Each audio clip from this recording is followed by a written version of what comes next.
pasando en Europa, en Ucrania. El presidente, y esto que vamos a contar ahora es una repercusión en Uruguay, ¿no? Porque el presidente de la República, Luis Lacalle Pou, ordenó ayer de mañana que Uruguay diera marcha atrás en una decisión que había tomado la delegación en la OEA de no firmar una declaración que habían firmado otros 24 estados condenando la invasión de Rusia a Ucrania. La instrucción del presidente llegó justamente luego de que Uruguay se sumara a los países que no quisieron firmar esa declaración, que fueron 10, entre ellos Argentina, Brasil, El Salvador, Nicaragua y Bolivia. Uruguay en primera instancia se había sumado a ese grupo de países y no había firmado. El documento que ahora sí firmó Uruguay establece que la OEA condena enérgicamente la invasión ilegal, injustificada y no provocada de Ucrania por parte de la Federación Rusa. Además, pide la retirada inmediata de la presencia militar y llama al cese de cualquier otra acción militar en Ucrania. El documento ese que suscribió Uruguay ahora hace un llamado enérgico a Rusia para cesar inmediatamente las hostilidades y condenan el reconocimiento ilegal que hizo Rusia de dos estados separatistas dentro de Ucrania, que son las regiones de Donetsk y Luhansk.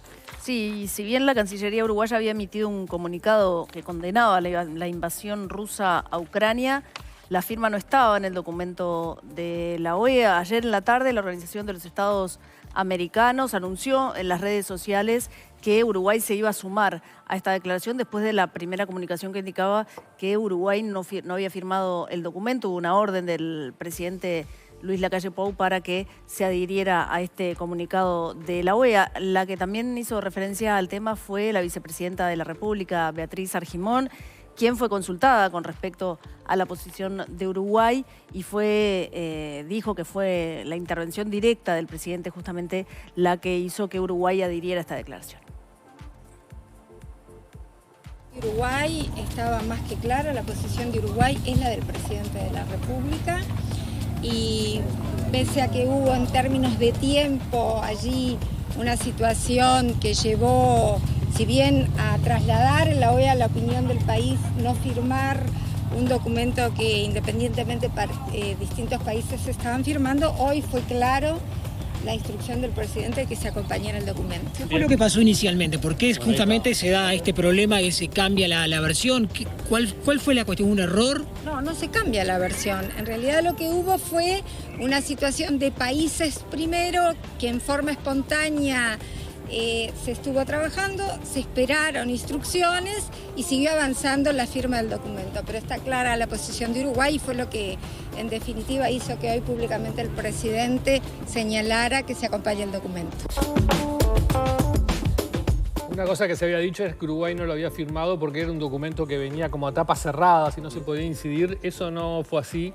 Estuve trabajando sobre este tema. El documento lo redactó la delegación de Guatemala en la OEA, fue la que llevó la iniciativa de ir redactándolo, pero Guatemala fue consultando a otros países y la posibilidad de que Uruguay introdujera alguna modificación o sugerencia estuvo sobre la mesa, lo mismo que otros países, digamos. No fue un lineazo que bajó de Estados Unidos, como se dijo, y había que firmar sí o no.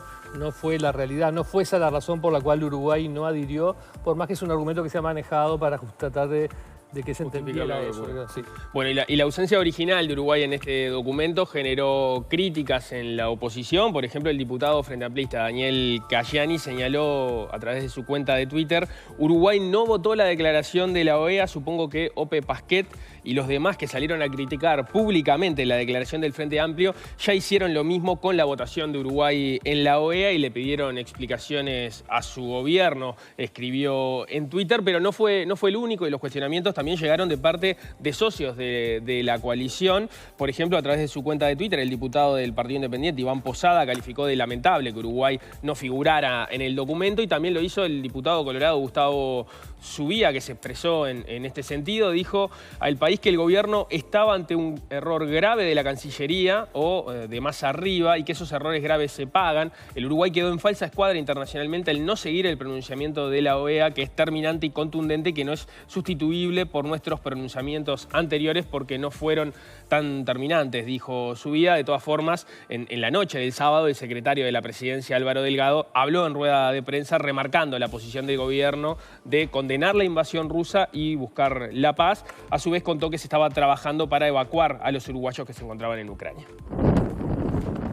Había un acuerdo con algunos países vecinos para hacer corredores sanitarios, ayudas para poder complementarse. Sí, sabemos que hay varios que ya pudieron cruzar la frontera, otros están en el camino. Está la Cancillería encargada de eso. Uruguay ha condenado el tema de la guerra, del uso de la violencia, a eso llama a la paz. Creo que no hay dos opiniones.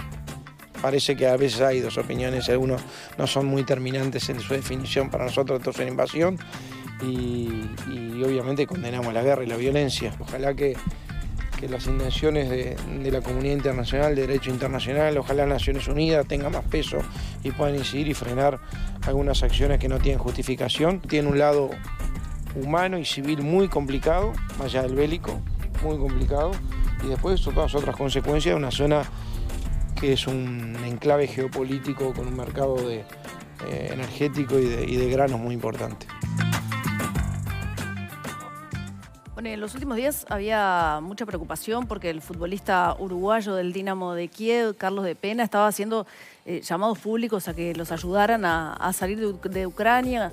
Estaba allí, él hacía pedidos por él y por otras personas que estaban en esa situación. Bueno, finalmente pudo dejar el búnker del hotel en el que estaba, en la capital ucraniana. Después de viajar 17 horas en tren, llegó ayer a Moldavia. El próximo destino que tiene el futbolista es llegar a la capital de Rumania, Bucarest, para lo cual tendrá que abordar un ómnibus que le va a tomar unas 11 horas de viaje. Según relata esta mañana el diario El Observador, hay otros 6 uruguayos que lograron salir también de Ucrania en las últimas horas. El Ministerio de Relaciones Exteriores había informado que solo quedaban 2 compatriotas que estaban bien de salud y que su salida del lugar era inminente. Volviendo al tema de las declaraciones, se espera que Uruguay firme una declaración muy dura contra Rusia en la Asamblea General de la ONU, que va a sesionar hoy o mañana, está previsto que se convoque, y ahí Uruguay estaba trabajando una declaración que ya se anticipa, va a ser muy dura críticamente. En principio el gobierno había optado en este tema de la OEA a tratar de dejar pasar esta decisión que había tomado el canciller Bustillo de no adherir a esta carta, explicándola por el lado de que Uruguay ya había condenado, la Cancillería ya había emitido y que el propio presidente también se había sí, y que luego en la Asamblea General de la ONU Uruguay iba a hacer una condena clara también ahí, pero ayer en algún momento el presidente de la Calle Pou decidió que no era suficiente y que se firmara la declaración. Y estaba recibiendo muchos cuestionamientos internos, además, claro, ¿no? Externos e internos de la propia coalición, que les parecía a cualquiera que Uruguay no estuviera firme. Exacto. Apoyando esta postura. Sí, porque los tweets que leía Nico de los diputados, su diputado Zubia, por ejemplo, el diputado Iván Posada dentro de la coalición, eran durísimos, ¿no? Posada usaba la palabra lamentable, por ejemplo. Vamos ahora a actualizar lo que está pasando en el territorio del conflicto. Hoy se espera que en esta mañana se comiencen las negociaciones entre Ucrania y Rusia y para ello habrá un alto el fuego, aunque los combates continúan en varios puntos del territorio ucraniano. Está previsto que esta negociación comience en territorio de Bielorrusia. El presidente ucraniano Volodymyr Zelensky confirmó que aceptaba estas negociaciones que se van a dar cerca del río Pripyat, en la frontera entre su país y los bielorrusos.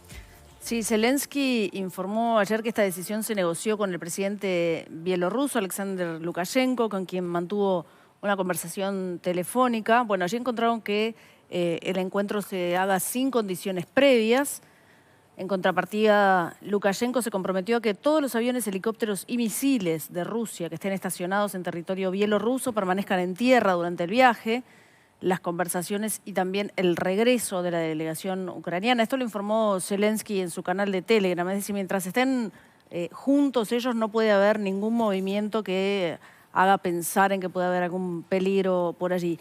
Digo las cosas claramente, como siempre, no creo que dé resultado, pero tenemos que intentarlo, declaró Zelensky, y agregó que no quería que los ucranianos pensaran en el futuro que él no había tratado de detener la guerra cuando había incluso una pequeña posibilidad de hacerlo. Y antes de la invasión, que como decía Leo ya lleva 5 días, Ucrania había pedido conversaciones con Moscú, pero esta había rechazado la propuesta. Este mismo domingo Rusia envió una delegación a Bielorrusia para negociar con Ucrania un acuerdo de cese de hostilidades. Sin embargo, el propio Zelensky había remarcado la noche anterior su negativa a acudir a este tipo de encuentros si estos se celebraban en suelo bielorruso, una nación a la que Ucrania acusa de participar activamente en la invasión rusa. Mientras tanto, Vladimir Putin, el presidente ruso, informó ayer que ponía en estado de alerta a sus fuerzas de disuasión, lo que hace temer que con ese nombre también incluya a sus unidades que tienen armas nucleares. Putin dijo que tomaba esta decisión luego de oír las expresiones de varios países de Occidente respecto a Rusia. En una reunión privada que mantuvo junto a sus jefes militares, Putin ordenó al ministro de Defensa y al jefe del Estado Mayor que pongan a las fuerzas de disuasión del ejército ruso en alerta especial de combate. Los más altos cargos de los principales países de la OTAN se permiten declaraciones agresivas en contra de nuestro país. Por eso ordeno al ministro de Defensa y al jefe de Estado Mayor poner las fuerzas de contención del ejército ruso en régimen especial de servicio, dijo, y encendió las alarmas de todo el mundo porque dentro de esas fuerzas de disuasión hay armas nucleares. Bueno, el eufemismo de alerta a las fuerzas de disuasión, como cuando se dio la invasión que decía una operación militar especial, sí, ¿no? Esas expresiones que usa Putin como para bajarle el tono a cosas potencialmente graves. Y son el lenguaje que ahora está usando la prensa rusa porque se ha prohibido usar la palabra invasión, por ejemplo. En fin, bueno, por otra parte, la Unión Europea emitió un nuevo paquete de sanciones contra el régimen de Putin como represalia por la invasión a Ucrania. Ayer el Consejo de Asuntos Internacionales de la Unión Europea prohibió la emisión de los principales televisores internacionales rusos, la de financiación pública Russia Today y Sputnik TV, y también a sus filiales. Y al mismo tiempo se cerró el espacio aéreo de los 27 países de la Unión Europea a las aerolíneas rusas, una medida que ya habían ido adoptando casi todos los Estados miembros de la Unión Europea. Por otra parte, se acordó castigar al régimen bielorruso de Alexander Lukashenko por su colaboración en la agresión a Ucrania y ampliar la lista de más de una veintena de oligarcas, políticos, militares y periodistas cercanos a Vladimir Putin, a los que se les congelarán los bienes, y en la Unión Europea además se les va a prohibir la entrada. Este nuevo paquete de medidas llegó apenas unas horas después de que la presidenta de la Comisión Europea, Ursula von der Leyen, comunicara 2 sanciones financieras: la desconexión de varios bancos rusos del sistema de pagos internacional SWIFT y la congelación de los activos del Banco Central ruso en los países implicados en el castigo. Estamos hablando de la Unión Europea, Estados Unidos, Canadá y el Reino Unido. Y según informó la agencia de la Organización de las Naciones Unidas para los Refugiados, ACNUR, ya está en 500.000 la cantidad de ciudadanos ucranianos que se fueron del país desde el jueves, de los cuales se estima que alrededor 150.000 se encuentran en Polonia. De acuerdo al organismo humanitario dependiente de las Naciones Unidas, otros 43.000 ucranianos cruzaron la frontera hasta Rumania y también se registraron movimientos hacia Moldavia, Eslovaquia e incluso hacia Rusia. La ACNUR también calcula que 150.000 personas no dejaron el país, pero fueron desplazadas de sus hogares. Y para analizar este momento tan particular en el cual, por un lado, hay una negociación que podría sentar las bases de un alto el fuego, aunque el presidente ucraniano ha dicho que no tiene esperanzas de que así ocurra, pero esa negociación va a suceder. Al mismo tiempo, Putin amenaza con usar su arsenal nuclear y Europa refuerza las sanciones contra Rusia. Para analizar todo este momento complejo estamos con un especialista, el profesor Kaloyan Stanev, de nacionalidad búlgaro, doctor en Historia Económica, profesor de la Universidad Pompeu Fabra de Barcelona, acá en Uruguay, profesor concurrente de la Universidad Ort. Estamos con él. Bienvenido, Stanev. Gracias por la invitación. Gracias a usted por atendernos. ¿Cómo vive este 5.º día de la invasión? ¿Qué podemos esperar de la evolución de este conflicto? ¿Hay esperanzas de que estas negociaciones tengan algún éxito y pueda haber algún cese de la guerra? Bueno, todos nunca hay que abandonar la esperanza. La esperanza es la resistencia de Ucrania y los problemas que está encontrando el ejército ruso, y vamos a ver el coste para la población rusa. Esto obliga a los rusos a negociar, pero si hemos aprendido algo en los últimos meses es que la información que viene de Putin y de su gobierno, pues muchas veces las decisiones ya están tomadas y todo a veces parece un poco teatro para el resto del mundo, para mostrar como una posición positiva de arreglar la situación, pero como dice el presidente Zelensky, no vemos como una solución. Mientras caen las bombas o los misiles y el ejército ruso está en Ucrania, sería difícil de llegar a una solución. ¿Y cuál sería la solución? ¿Quedan los rusos en Ucrania? ¿O cuál? No sé, me parece muy complicado por ahora. Hay que ver, tenemos que esperar más días y que el coste de la guerra llegue a la población rusa y vemos la reacción, ¿no? Hoy en día el rublo ha bajado 30% inicialmente. La gente va a los bancos sacando dinero. Yo conozco gente aquí en Barcelona que está cambiando dinero desde el fin de semana. Probablemente ya no pueden hacerlo. Esto sería un coste enorme, pérdidas grandes para la economía rusa, a pesar de todas las reservas que todo el tiempo se repite que tienen enormes reservas de oro y de divisas. Muy rápidamente se pueden terminar en una situación tan dramática. No tengo una idea clara sobre las negociaciones. Vamos a ver qué tipo de negociaciones. Vemos que Belarus, salen misiles de Belarus hoy en día también, así que este primer paso es buen paso, pero no podemos esperar que se va a resolver todo hoy o mañana, ¿no? Stanev, ¿cómo lees tú el hecho de que distintos países hayan enviado armas a Ucrania para que digamos, que el armamento sea mayor? ¿Se espera una respuesta más dura de Ucrania en estos días o es simplemente un paso más para prevenir situaciones más graves? Muchos países los países de Europa de Este hace tiempo sienten esta amenaza de Rusia. Históricamente sienten una amenaza y siempre han sido un poco más agresivos en su posición hacia Rusia, esta amenaza de Putin, sobre todo los que han sido vecinos, ¿no? Los bálticos, que han sido parte de la Unión Soviética. Y ahora vemos que el resto del mundo también ve que tenían razón, ¿no? Que Rusia puede ser una amenaza para la seguridad. Y están mandando armas, pero no sé si esto realmente los ucranianos esperan a lo mejor más ayuda, que tampoco se puede dar, ¿no? Nadie no puede entrar ejército de OTAN, no van a luchar contra Rusia, por ahora es imposible eso y no podemos pensar en eso.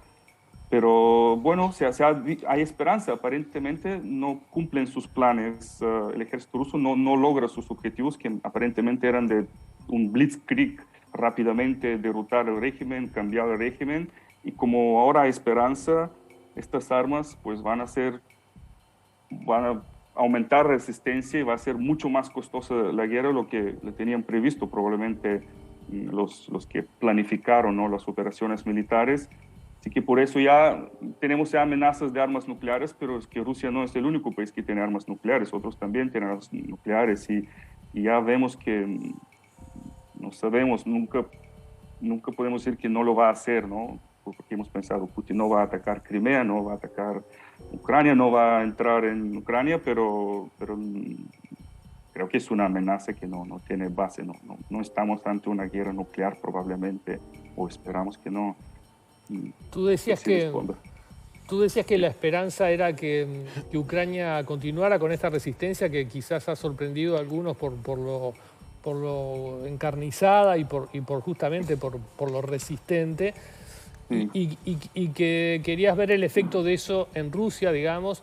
¿La opinión pública rusa puede incidir en la medida que comiencen a haber bajas, a llegar imágenes de soldados muertos? Han circulado videos de soldados rusos prisioneros. ¿Eso puede generar, existe el sistema de prensa, de político ruso, puede hacerse eco de eso? ¿O Putin tiene un control mayor de la situación como para que eso no genere una reacción en contra de la guerra? Claramente Putin, el régimen no va a caer por dentro, tiene control total y las élites están con Putin, esto no hay ninguna duda, pero los rusos son como vosotros y como nosotros, muchos de los rusos no saben que sus hijos están en Ucrania aparentemente. Hemos visto todos estos vídeos de prisioneros que los obligan a llamar a su madre y decir, mamá, estoy en Ucrania, soy prisionero, y hay sorpresa por el otro lado, ¿no?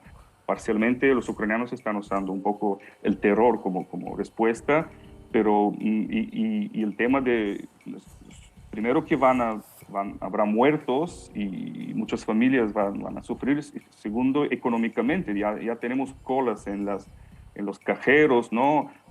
Son personas ¿cómo vamos a reaccionar nosotros si de repente perdemos 30-40% de nuestra riqueza, que no podemos viajar o que están muriendo nuestros hermanos o hijos en algunos casos y pues y vemos que hay gente que protesta, a pesar de toda esta situación hay gente que sale por las calles y protesta, por supuesto los arrestan y a corto plazo no vamos a ver ninguna grieta, algún problema en el régimen, pero que pasen 2-3 semanas, un mes y vemos cómo reacciona cómo está la situación, porque puede ser que las medidas nos parecen la final de la Champions League, que no va a ser en Moscú, que no va a participar o en San Petersburgo, que no va a participar en Eurovisión, parecen medidas que no tienen ningún efecto, pero que toca el bolsillo o que mueren los familiares, y además ya se dan cuenta que han atacado un país hermano, porque la propaganda es que iban a atacar o iban a liberar zonas pobladas con rusos que están atacados por los ucranianos, pero ahora cada vez hay más información que han atacado uno de los países más cercanos, el pueblo ucraniano, que son ortodoxos, son eslavos, no están atacando el occidente o otros enemigos tradicionales, están atacando uno de los países más hermanos de Rusia, unos países que puede ser cercano, no sé, es como una reacción de la sociedad rusa, yo espero en algún momento. No es la sociedad rusa que es del siglo XIX, que se va a sacrificar sin cuestionar para su rey, por su zar o para la nación. Son gente como nosotros, normales, con intereses, con consumo como nosotros, como cualquier otro del occidente, básicamente. Stanevi, ¿qué responsabilidad le atribuís a Occidente en este desenlace que ha tenido la situación? Se ha hablado mucho de los acuerdos de Minsk, de los reclamos que venía haciendo Rusia sobre cómo se estaba de alguna forma avanzando hacia su territorio con la OTAN. ¿Hasta qué punto Occidente dejó venir esta situación y no acudió y no actuó a tiempo? Sí, a lo mejor los últimos meses el Occidente o Estados Unidos sobre todo han decidido un poco, han hecho como un poco una trampa a Putin, porque le han un poco provocado para ser más agresivo, o lo dejaron a pensar que no habrá mucha reacción sobre si es más agresivo, pero en realidad la responsabilidad del Occidente, Ucrania, hay que ver si Putin lee mucho la historia, ¿no? Cita mucho cosas de la historia, de tratados que no se han cumplido, pero realmente cuando se fragmentó la Unión Soviética, se quedaron muchas armas nucleares en muchos países, eran 15 repúblicas. Entonces, Ucrania firmó un tratado para devolver sus armas nucleares a Rusia y países del occidente garantizaron la futura integridad del Estado ucraniano, la independencia, a cambio que ellos renunciaron sus armas nucleares. Ahora sí, los acuerdos de Minsk, sí, no se cumplieron, pero no sé, no quiero, por supuesto, no, hay que intentar hacer neutral y presentar todas las perspectivas, pero en realidad tenemos un estado atacando a otro estado y realmente no hubo una amenaza real sobre la integridad de Rusia, que Rusia es un estado que tiene armas nucleares, no puede estar rodeado de países de la OTAN y nadie va a atacar Rusia, pero es históricamente ellos también le ha pasado, ¿no? Con Napoleón, con Hitler, con países que tienen tratados y paz, han sido de forma agresiva atacados. Entonces Rusia tiene esta experiencia histórica que los pueden atacar y tienen un poco de paranoia, pero no es paranoia porque es real. Ha pasado 2 veces, cada siglo le ha pasado una vez un intento de conquistar el país. Pero de todos modos no podemos justificar los bombardeos, ¿no? A menos mi opinión personal, ¿no? Tú sos búlgaro. ¿Cómo ha sido tomado esta situación en los otros países que integran Europa Oriental y que en un momento fueron o parte de la Unión Soviética o muy cercanos o estuvieron bajo la cúpula política de la Unión Soviética? Justamente Bulgaria es el país más prorruso en la Unión Europea. A veces le llaman, hasta un embajador ruso en algún momento ha dicho que sería el caballo de Troya en la Unión Europea, Bulgaria, porque tiene mucha influencia dentro de los partidos políticos, económicamente, en la población. Hay mucha gente que tiene nostalgia con el régimen comunista o con el pasado. Rusia es un país hermano también para Bulgaria porque es ortodoxo. Bulgaria es independiente gracias a una guerra del Imperio Otomano, de Rusia contra el Imperio Otomano. Pero en la actualidad hay una grieta entre las generaciones. Hijos y jóvenes se pelean, discuten con sus padres que son pro-rusos, que ven la culpa en el occidente, en Estados Unidos, pero cada vez mayor parte de la población, mi sensación es que entienden que la situación poca culpa, es que el agresor es Rusia en este caso. Y el gobierno de Bulgaria, por ejemplo, sorprendentemente ha sido uno de los primeros que prohibieron, cerraron el espacio aéreo búlgaro. O sea que Bulgaria depende muchísimo del gas, del petróleo ruso.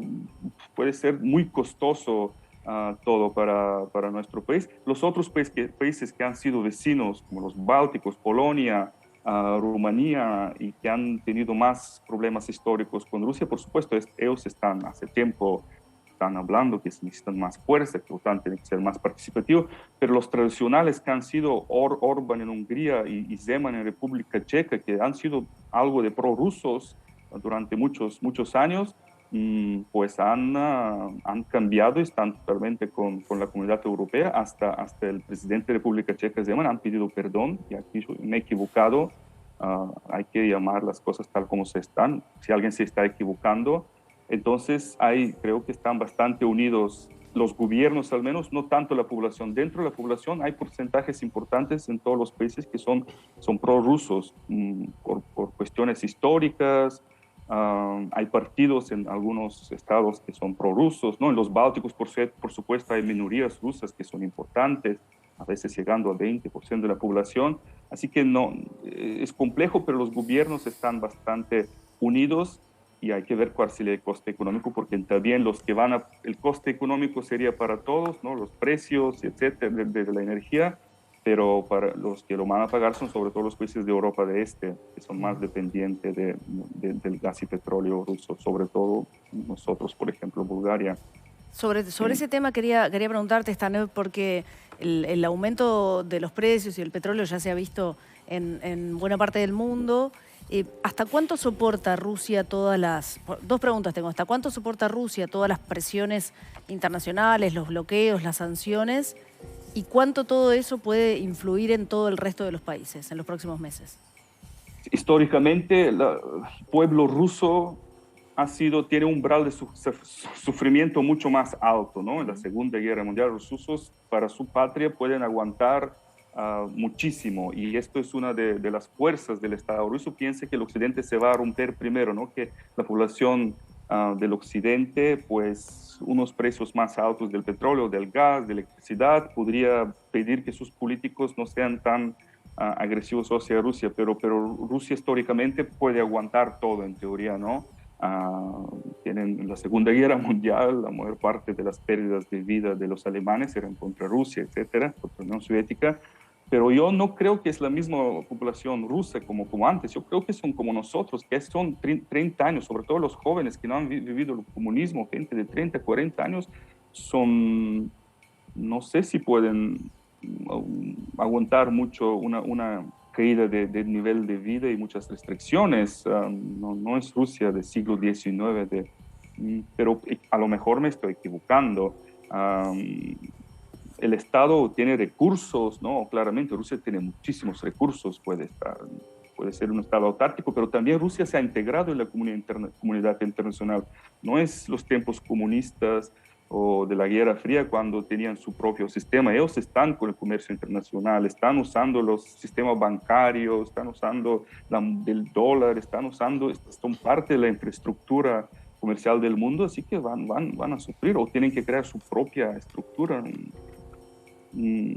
No sé, realmente no sé cómo responder más a esta pregunta, pero creo que no tienen tanta resistencia como históricamente han tenido siempre, ¿no? Y está esta leyenda del ruso que aguanta todo, ¿no? El ruso puede hacer todo para su patria. Stanev, ¿y cuál entiende entonces bien que fue el objetivo de Putin cuando lanzó la invasión? ¿Era derrocar al gobierno, sacar a Zelensky y quizás propiciar que aparezca un gobierno más prorruso y retirarse, quedarse allí, eventualmente también suponer una amenaza para el resto de los países que están en la frontera con Ucrania? ¿Cuál es su posición al respecto? Y él en su discurso antes de la agresión, antes de declarar el reconocimiento de las repúblicas, básicamente dijo que Ucrania no debería existir, que es un estado artificial, y mostró por primera vez que todos de Europa de Este pensábamos que mucha gente de Rusia, sobre todo los antiguos servicios secretos, no reconocen la derrota de la Guerra Fría, entonces quieren recuperar la gloria de la Unión Soviética o de Rusia. Entonces el primer paso sería, ¿no? Ucrania, con Crimea han empezado, a lo mejor Bielorrusia vemos que tienen muy buenas relaciones, entonces uno parece que es un plan de recuperar los territorios perdidos después de la Guerra Fría. Y sí, aparentemente el plan era de derrotar rápidamente y cambiar el gobierno y tener un régimen controlado por Rusia, como era durante algunos años antes de 2008. A veces tenían mucha influencia la Unión Soviética, Rusia en Ucrania, pero por ahora aparentemente estos planes no se cumplen y no sabemos cuál es la salida, cómo hay que insistir y conquistar Kiev. No sé cuál es el plan ahora, no sé si tienen plan B o C para salida. Esto lo hace muy complejo para el resto del mundo, porque no sé cómo se sale ahora de esta situación. Una imagen que ha quizás sorprendido a los que no estamos todo el tiempo empapados de la situación en estos países.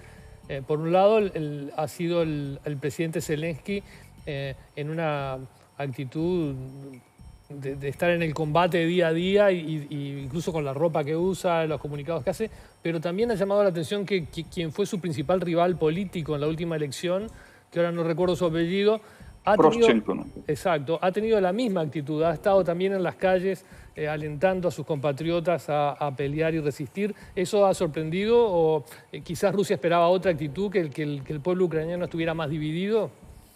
Aparentemente, creo que hasta ellos creen la propaganda que mucha gente en Ucrania los iba a esperar y recibir con flores y, como se dice, recibimos con pan y sal, se recibe cuando recibes a alguien en Europa de Este. Y no solo el alcalde, el alcalde de Kiev es el Vitaly Klitschko, campeón del mundo de boxeo durante muchos años. Entonces tienen una imagen muy fuerte, muy positiva, y por primera vez se le está ganando la guerra de la propaganda a Putin, que siempre se ha presentado como el hombre fuerte, que está nadando ahí a los 60 años, mientras ahora está con la imagen de estar muy separado y lejos de todos, con la mesa enorme, mientras ahí el antiguo actor y bailarín, ahora está muy popular el vídeo porque él ha ganado en 2006, aparentemente Zelensky ganó Dancing with the Stars, la versión ucraniana, entonces está lleno de vídeos bailando diferentes bailes, hasta tango está bailando,